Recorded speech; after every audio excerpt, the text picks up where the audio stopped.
I've got Senator Chuck Schumer. He's the minority leader right now. He joins us. Senator Schumer, this is the lie of the day that the administration is pushing. Could you please explain? And by the way, we're going to ask you some tough questions. We've been knocking your name around today. So, but I feel like this is most important. We need to clear this up because this is the lie that Republicans are using to try to confuse their base, lie to their base, lie to the American people. Talk about the claim that Democrats are shutting down the government to give illegal immigrants health care benefits. Yep, Joe, you are right on the money. It's a total, absolute effing lie. And why are they doing it? You talked about clicks and emotion. That's some of the reason. But I'll tell you the real reason. They're afraid of the truth. They know that what they've done to health care has decimated health care for so much of America, 20 million of Americans. And so they're trying to hide the truth. They thought that they could barrel us into a shutdown simply because we wanted to fix that health care. And they haven't been able to. They've tried to lie, as you said. They try to bludgeon us. But I think the number one reason that they're lying is they're afraid of the truth. Let me tell you something that we just learned from Kaiser Health. The average American's health care premium, which they're starting to get notices of today, October 1st, is going to double.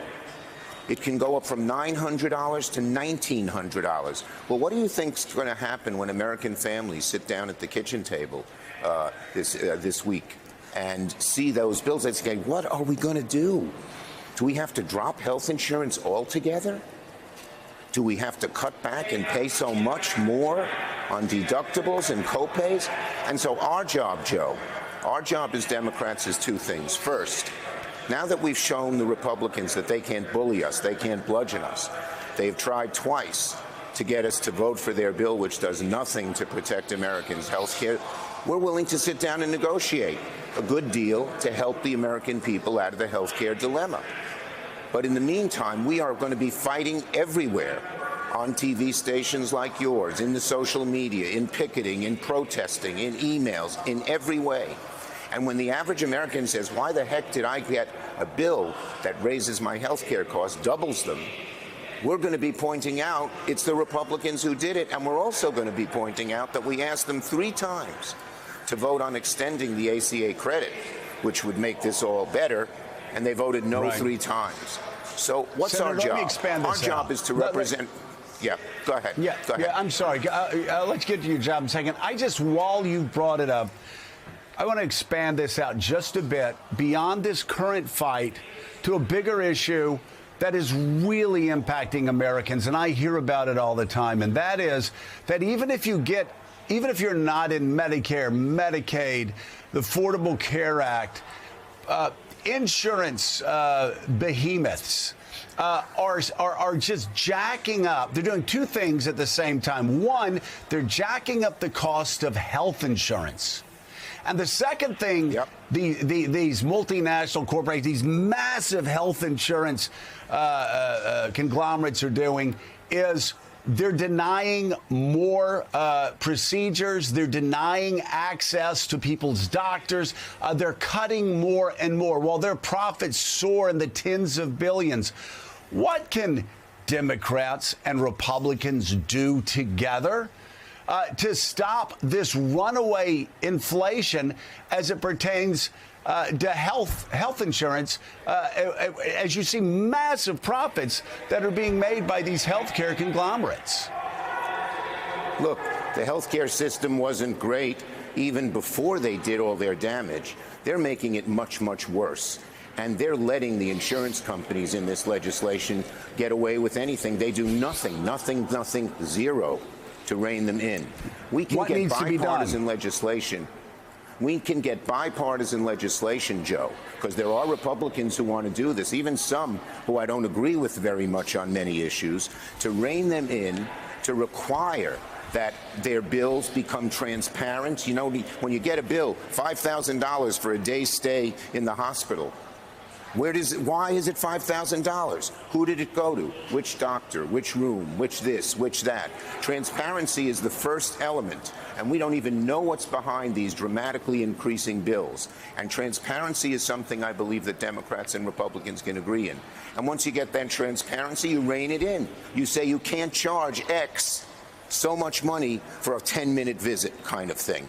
So we can do a lot more on the health care front. But step one, Joe, is to stop the terrible things that they've done now, which is going to make it even worse. And believe me, we believe the American people are on our side. We believe they're going to start, particularly today when they start getting the bills, screaming about this. They're being so angry. I don't blame them. They're not going to be loud screaming. American people are nice people, but inside they are, because it's so bad. Yeah. And we believe that if we show and we point the arrow, as we are doing right now, that it's the Republicans in the Senate, in the House, who did all this, it will make a huge difference, and the American people will side with us. And there are already a bunch of Republican senators and congressmen, and even the president, when I met with him, I said, Mr. President, then we thought it was $400. Now it's probably more because of this Kaiser Health thing, report. But when they see that, they're going to know that they better do something about it. Even their pollsters are telling them, you better back off this issue because it's a real loser for you in the elections of 2026. And the president sort of acknowledged that when we met with him. So, and you know, let me just say one more thing, Joe. Go ahead. Yep. I was just going to say they thought they could bully us into doing nothing. They failed. Okay, so, and I just want to underline the fact that even before the $1 trillion in cuts to health care coverage, Americans were losing health coverage, and those who were able to have it were seeing their premiums skyrocket while one benefit after another was being cut. I want to ask you about your strategy. I think we were in the House together. Back during the government shutdown, where Bill Clinton taught Republicans a lesson or two. We had political scars to prove it. But the thing is, Newt Gingrich had a great plan A: shut down the government, force Bill Clinton to come to the table to balance the budget in 7 years. But there wasn't a plan B. And so Bill Clinton outmaneuvered him, and we Republicans ended up losing the '96 election. I'm curious, what's your plan B? So if you don't agree, and if the government shuts down and they blame you, then government has shut down. I know, but then Russ Vought, the president, everybody starts firing federal workers. They start laying people off. They really start doing everything without any checks and balances. What's your plan B? I mean, are you just going to go crawling back to them 3 weeks later? No. Listen, Joe, first of all, and we have data that shows this, when they start decimating the federal workforces, which they've done already, they have fired tens of thousands from the VA. Their plan, even without a shutdown, was to fire 300,000 federal workers. That's Vote and OMB. So they want to do that already, shutdown or not. But when they start doing it, and I said this to the president at the White House, you know who they're going to blame, Mr. President? You. They know Democrats are not firing people. They know Democrats are not, at the same time, saying that people should lose their jobs, people should not do their jobs, we should tie the country in a knot. The buck stops with the president. Let me just say this. The American people know the Republicans have the presidency, they have the Senate, they have the House. And the blame will be on them, and they will have to negotiate with us. That is our plan. And when they try to make these threats, we're going to say, go tell Trump, he's the one doing it. Go tell Vote, he's the one doing it. And I think they'll understand that. Already, when you ask people if there's a shutdown, and now there is, God forbid, but they didn't respond to us yet. They will. If there's a shutdown, people there, you ask the American people, who do you blame? 60% blame Trump and the Republicans. Only 30% blame us. They know what they're up to. They know what they're up to.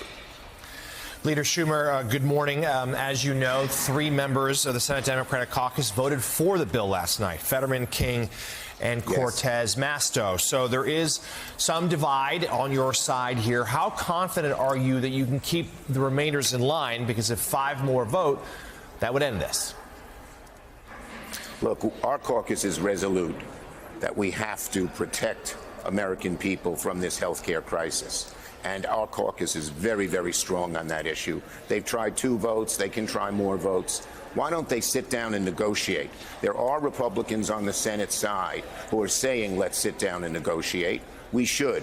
And it has to, by the way, it's not just Thune. It has to include Johnson. Johnson's been the real bad guy in this. If you want to know who wanted a shutdown, there's one sentence that proves it. Johnson had the Congress, the House, not even be in session when the shutdown occurs. How do you negotiate like that? So the bottom line is we need Johnson and Thune, Hakeem and I, and the president to come up with a solution. We're ready and willing and able to do it right now, immediately. Senator Schumer, Speaker Johnson says that he would meet with you and other Democrats today. What more can you tell us about that? What's the strategy? Well, we want to sit down and negotiate a good deal that protects Americans from the health care crisis. And we're ready to do that right away, right away. So what would be something that could perhaps keep stop the shutdown? Is there a give on your part? Is there something that you will not negotiate on? Look, I'm not going to negotiate in public. The bottom line is that we've been trying to sit down with them for months. Hakeem and I sent a letter in late July. We demanded actually to them. We demanded that they sit down with us because we needed to work this out in a bipartisan way. And let me just say one thing. When I was majority leader, we negotiated 13 bills. No shutdowns, because we sat down with the Republicans in each case, and they got something, we got something. The only reason we're at this thing is they thought they could bludgeon us without even one bit of consultation. Now that they've seen they can't bludgeon us, let's sit down and try to come to an agreement that protects the American people. So, Leader Schumer, on another topic, the president yesterday gave a speech to some of the most senior military leaders in the U.S. Armed Forces. It was not, though traditionally those speeches are sort of apolitical, this one very much wasn't, largely akin to a Trump rally speech. But we wanted to highlight one line in particular to get your response, in which he says that he told the Secretary of Defense, Pete Hegseth, that the military should use American cities as training grounds. What is your response to that, sir? This is so against the American way. For 200 and however many years we've had this great republic.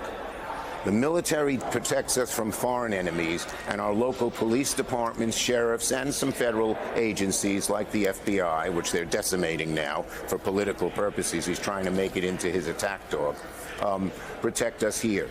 This is backfiring.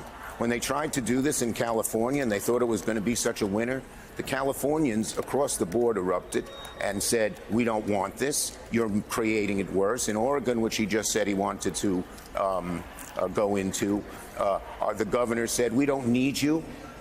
If you want to help augment the kind of dollars we need for police and for sheriffs, do it. So this is totally against the American grain. And it's one example of many that they're moving to an autocracy away from a democracy. In dictatorships, the federal military goes into the cities to do bad things. In this case, we should resist it in every step of the way, and the American people are. Nobody likes this except a few hardcore people. All right, Senate Minority Leader Chuck Schumer, thank you so much. We got through an entire interview, and Joe, without talking about the New York Yankees. Today's not the day to do that because this shutdown is so serious for the American people. But I just want to thank you for bringing up that lie.